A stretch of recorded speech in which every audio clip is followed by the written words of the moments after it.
Hey everybody, it's Dooley1999. Welcome to a new high caliber upload.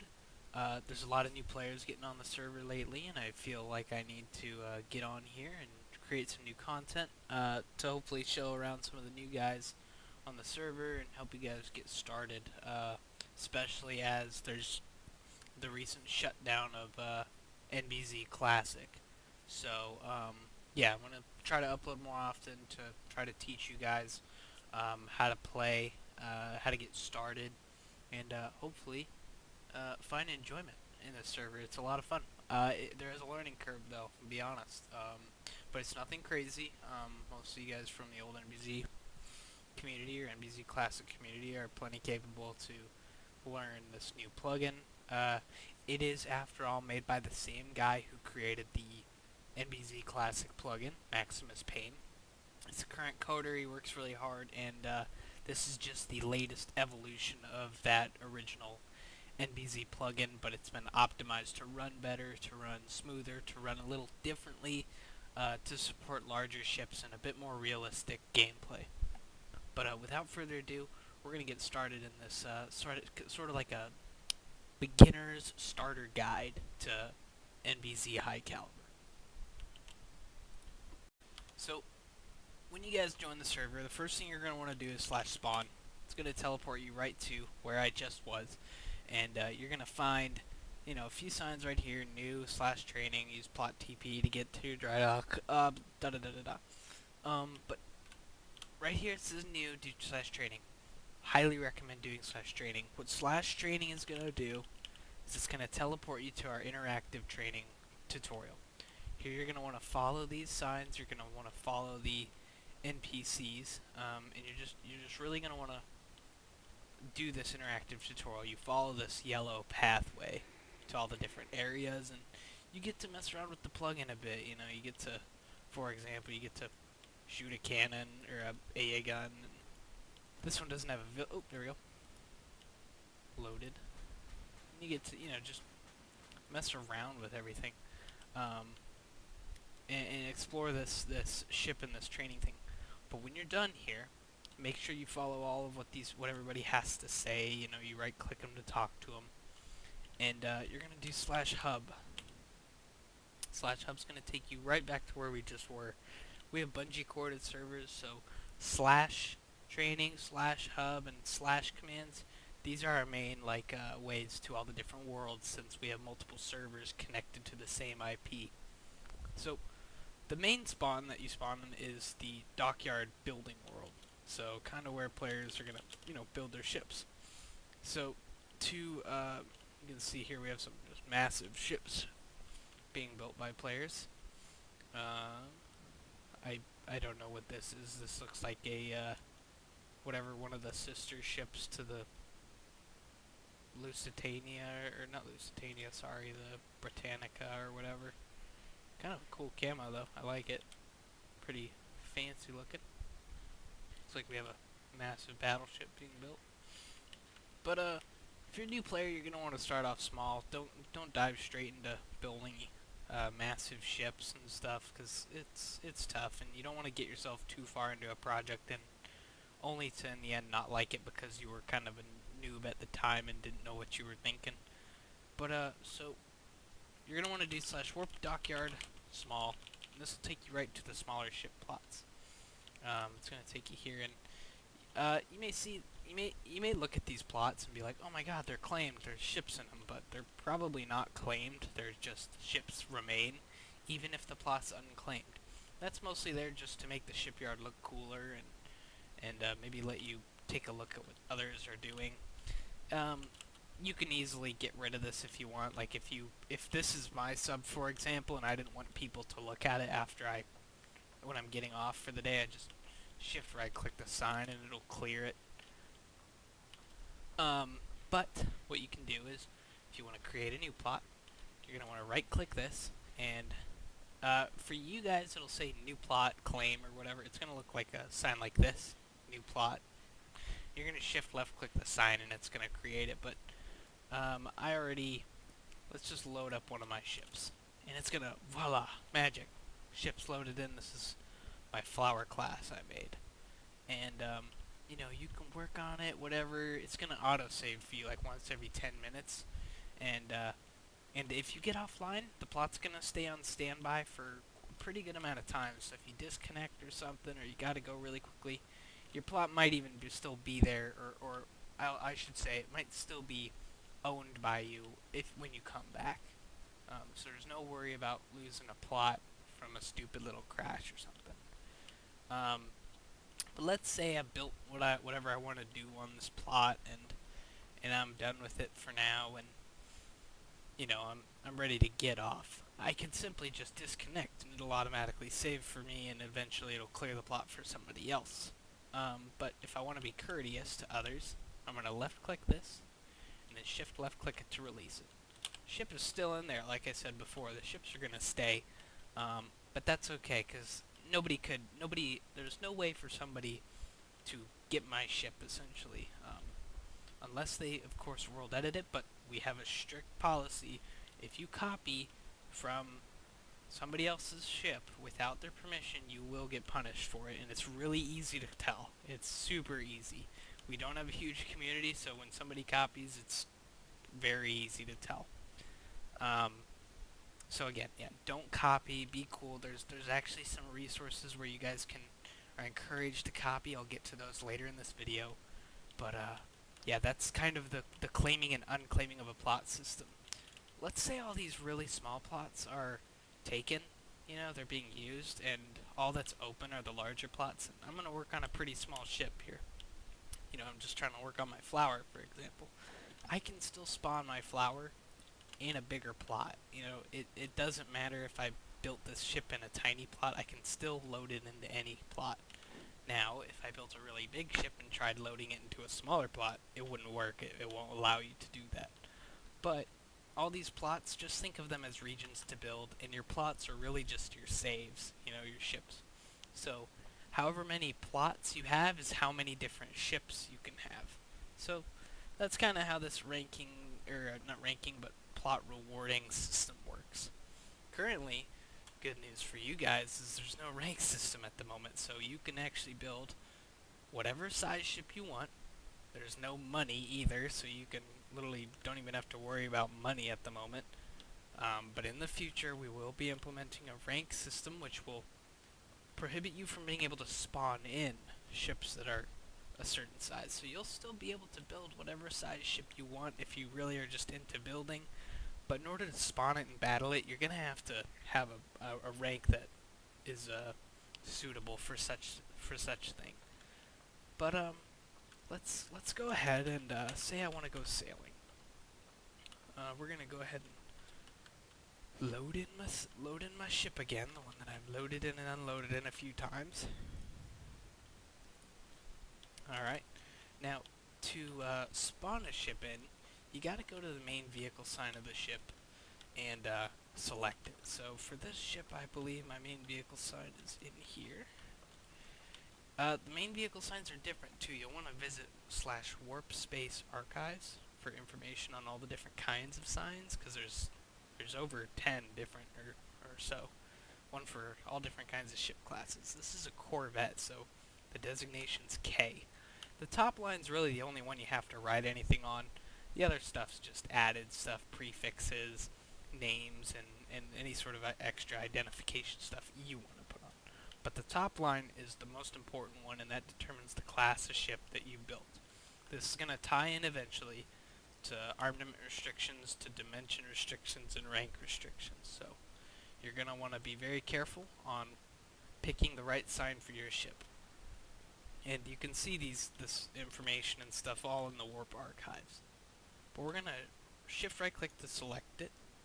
It's going to count up all the blocks. That's what that number is on the bottom. It's all the blocks the ship is. You're going to get this printout on the left. It's a lot of jibber jabber for most of you guys because, you know, you're a new player probably. But you can see some things here like total costs, and it's going to tell you where it's coming from. If your ammo, if your weapons are built right, how much power all your steam engines and steam generators made. Stuff like that. Fuel, any torpedoes or tubes, death charges. Really cool stats, actually. Mostly stuff for you when you're building your ship to make sure you're building it right, that nothing's breaking. if there's an error of some sort, it'll show up in this printout. It'll be like error, no no airflow or something like that.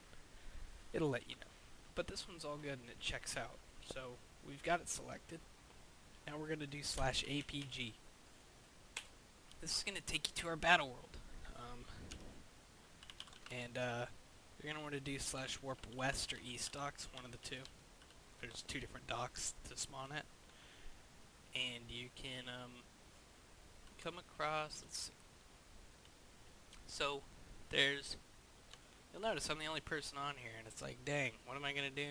How am I going to have any fun when I'm the only person playing on the server, right?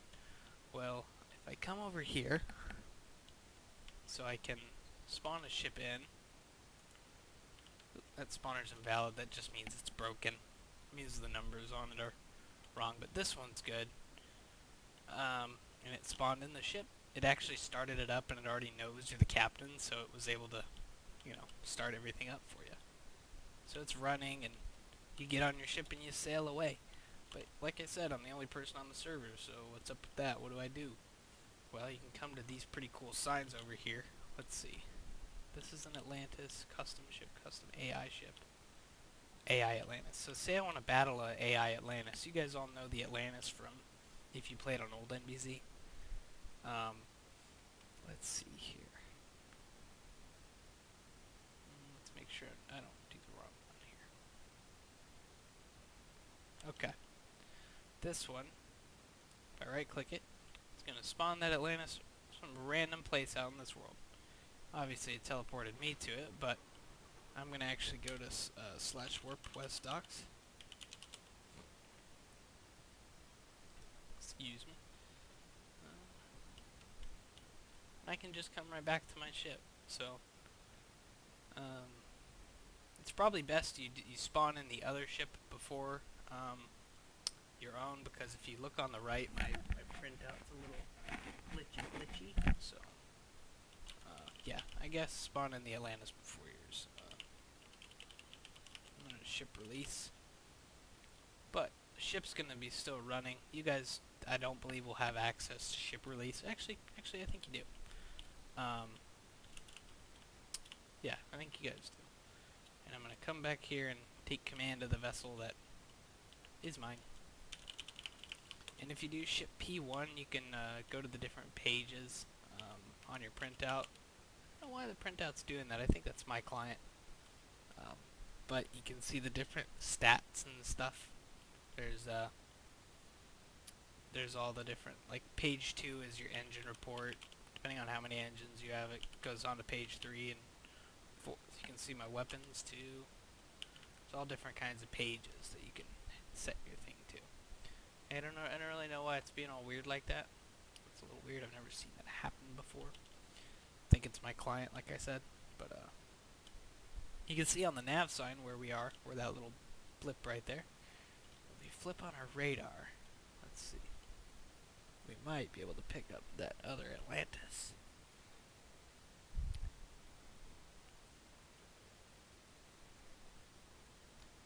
Because they are out there somewhere, but as you can see here, the radar's got a range of only 2,000. But let's see.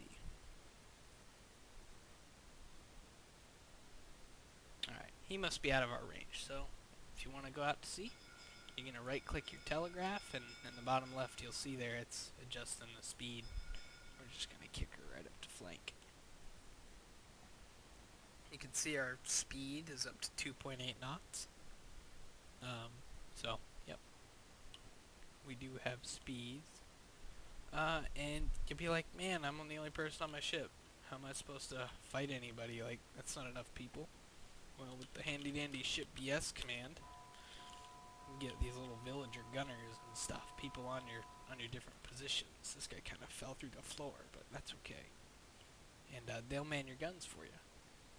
Now, let's say I want my gunners to be like, on a sort of like a aggressive mode, where they'll shoot at stuff, as I please. Well, if you right-click a V-crew sign, or a locker, right here, you can grab what's called the crew motivation stick. Funny name.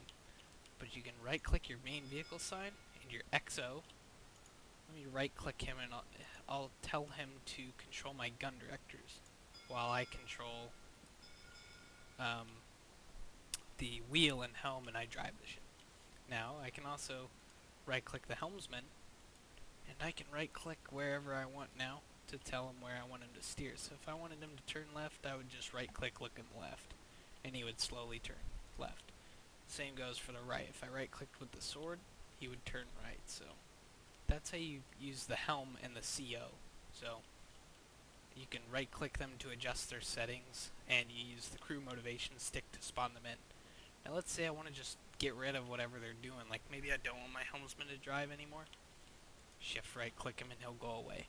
Same goes for the CO, but I want him right now because he's making sure my guys are gonna be shooting. Let's see if we can't get a contact.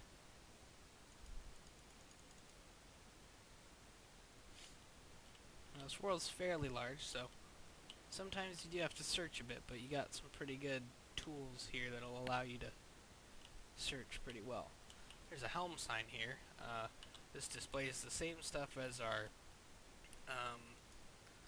as the printout, really. So speed and knots, we're going about, it says according to the printout, 14.3, and that looks like right about 14.3.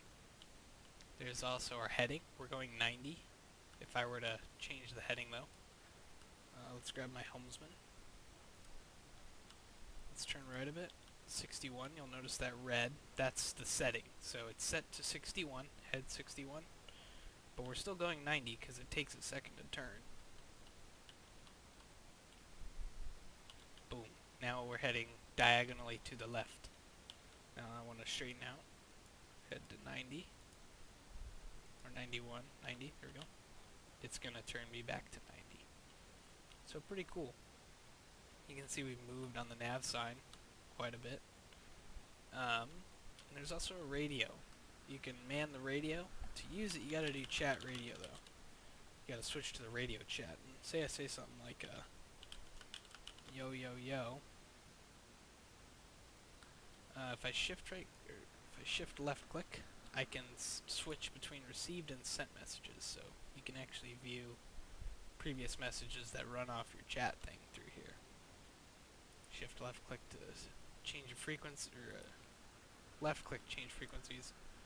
So there's like different modes. There's received, sent, and frequency adjustment. So yeah, kind of cool.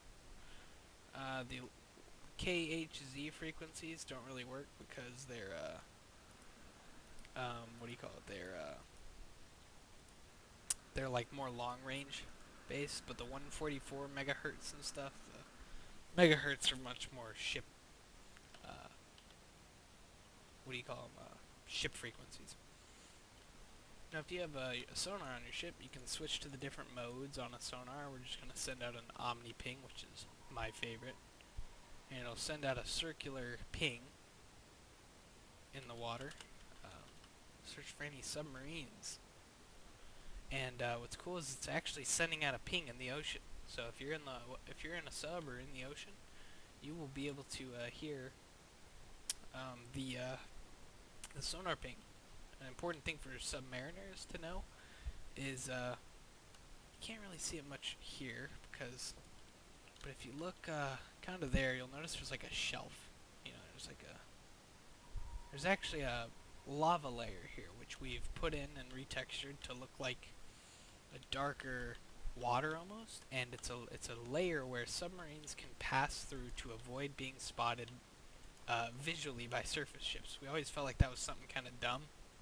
How subs can't really be sneaky because, you know, you can see right through the Minecraft water, but we've kind of mitigated this by making it to where subs can go below a depth layer. Now, so that's pretty cool, and yeah, adds a bit of a surprise element to the game. Now, while subs are down there, they can't shoot torpedoes, though. So they have to come up in order to shoot torps. They have to expose themselves to the ship in order to attack.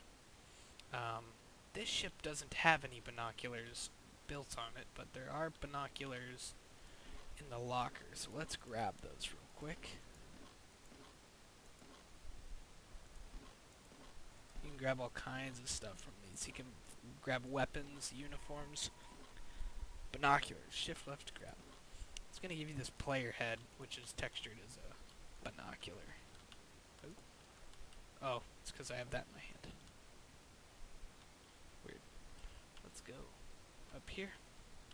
So the binoculars, I place them down like that, and so let's say, you know, render distance is only so far. You can only see so far, but if I left click them, it'll adjust the zoom distance, and that's in blocks.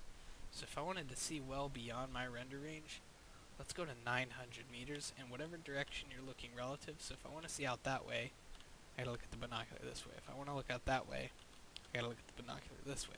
But it's line of sight based, so you can't see through walls or islands or anything.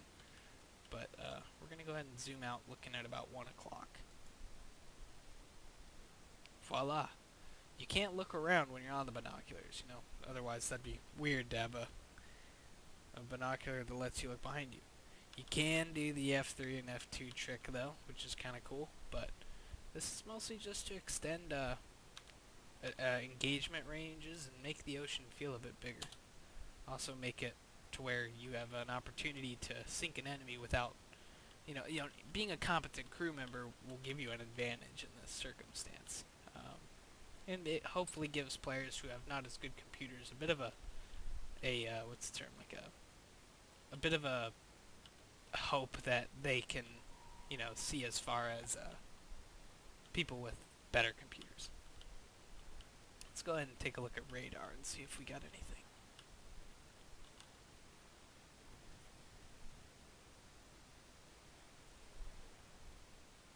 Now, in Atlantis, oh, we do, on detector, bearing 3818.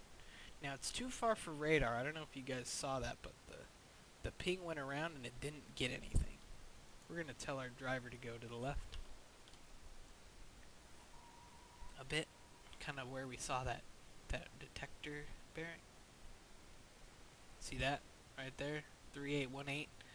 The 3818 is just a random frequency assigned to a ship. It has nothing really that tells you anything about the ship. It's just kind of a number that assigns the target. We're going to shut off this sonar because it's being loud. But let's see if radar's got it as we get closer.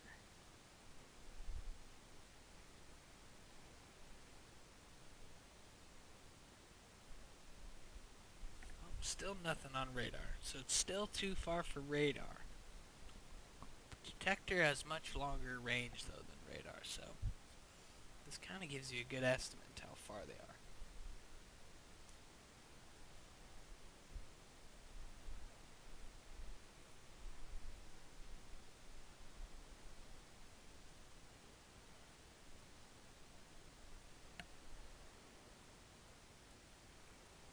Now what's kind of cool is if I assign, here's the villager exo, right?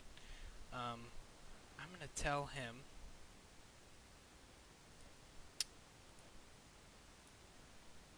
I have the helm and he has the gun directors only. What this is going to allow him to do is he's going to actually shoot the cannons, but only because I have a gun director on this ship. I can't remember where I put it, but or do I? Maybe I don't have a gun director assigned on this ship. That would be kind of a problem for demonstration, wouldn't it? Actually, I think it's back somewhere. I don't know. We'll find out soon enough if he does or doesn't shoot, whether I have a gun director or not. What's pretty cool too is if I set it to rain, the wipers wipe, which is always really cool.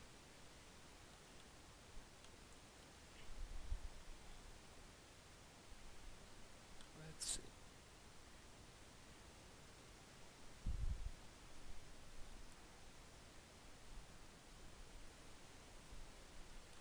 Still too far, eh?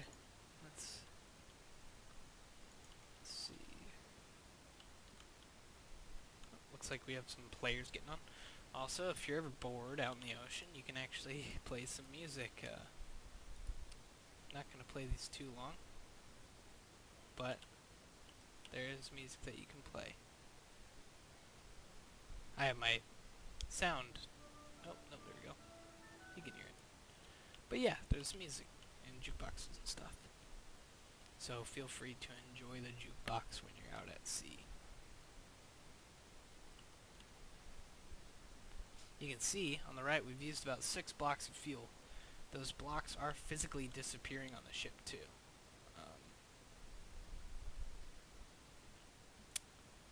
Dang, this guy sure is far.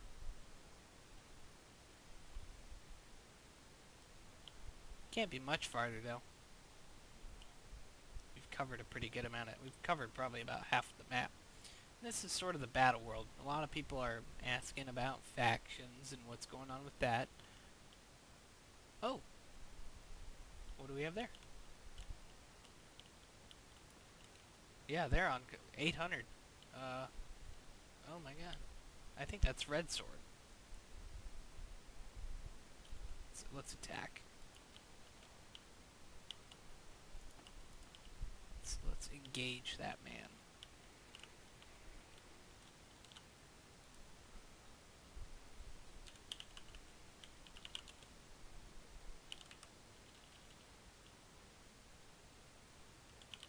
I don't like the rain, so I'm going to turn it off for the two of us. If you look, I'm on my gun sight, and it'll tell me when I elevate the gun on the right, the estimated range of a shot.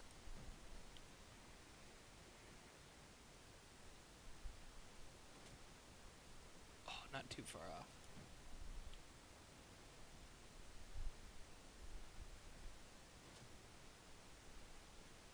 Oh, I got a hit. How about that?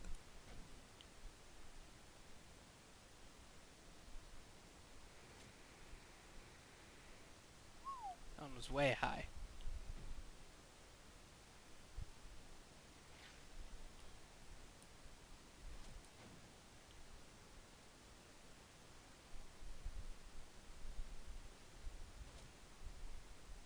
Also way too high. Let's see if we can't get his snorkel.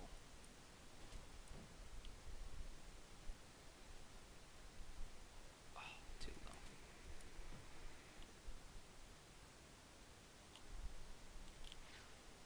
See if we can get K-guns on him. Let's go for a run.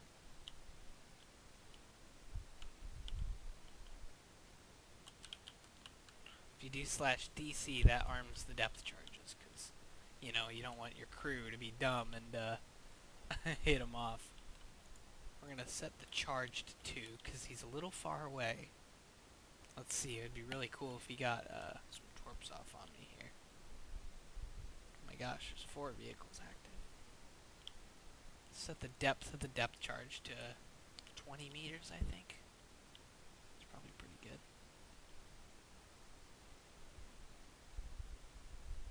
And when you adjust depth and stuff like that, it does it across all stuff on your ship. So let's go ahead and fire one.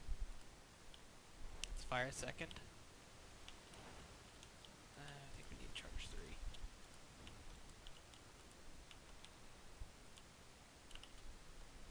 Let's see how those do.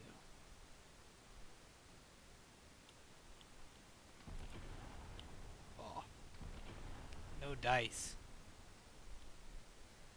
They're a little too short.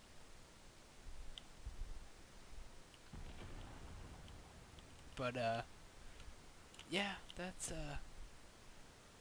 oh, he's going below the sublayer. He's gonna be safe.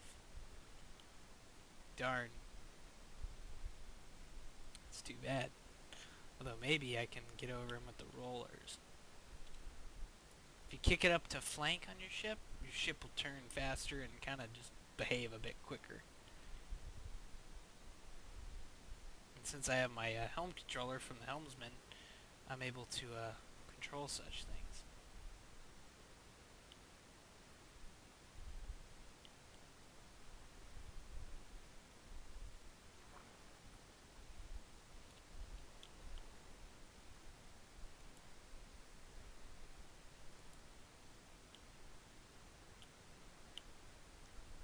Let's see. Now he's a sub, so he's a lot slower than I am.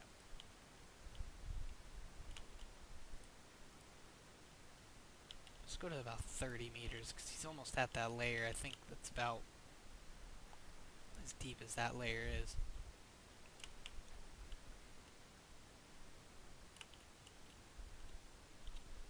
Although he is zooming. He's moving pretty quick. And the Flower is not a very fast ship. So, let's see. You know, I think we're about making the same speed. This is a little embarrassing.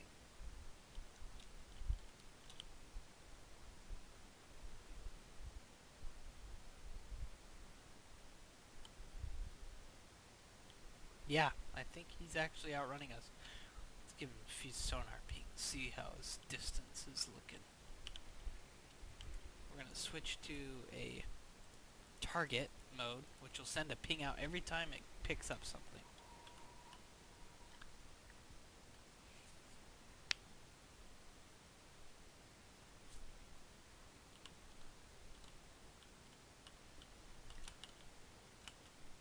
Let's take a look. Ah, he tried to swim in lava. That means he must have been caught outside of his ship.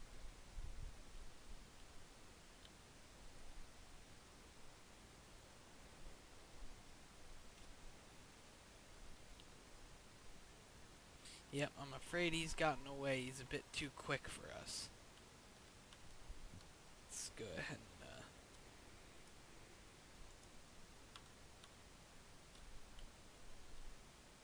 yep, I think he's about gotten away. Rats. Oh well, that's alright. Alright guys, well, I'm going to conclude this video here. I hope this explains some of our mechanics a bit. There's so much more too, and it's too much to fit into just one video, but hopefully this video helps you guys get around on the server. And if you guys need any help in working on what do you call it, like learning how to build a ship, there's going to be warp archives and stuff, or there is warp archives, and it kind of steps you through all the different chapters and building things from weapons to engines and whatnot. So I'm going to cut this video here, and I hope to see you guys in future uploads. Alright, take it easy.